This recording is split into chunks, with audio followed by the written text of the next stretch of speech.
একদিন বিশ্বনবী বললেন, যদিও আমি নবী, আমার উপর যদি কোনো হক থাকে বলো, আমি দিয়ে দেব।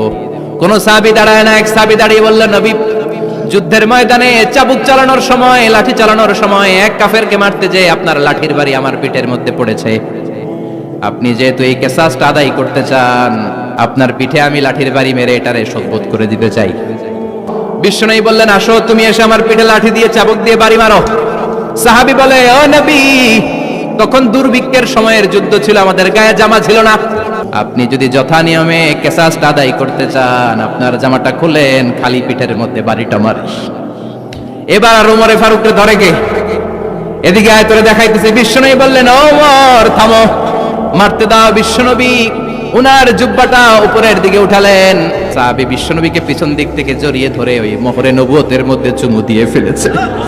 সাহাবী বললেন, নবী গো, এই নাটক করার জন্য আপনি আমারে মাফ করে দিয়েন। অনেক দিনের সাধনা, জল্পনা কল্পনা, আপনার মোহরে নবুয়তে আমার ঠোঁটটা আমি লাগাবো।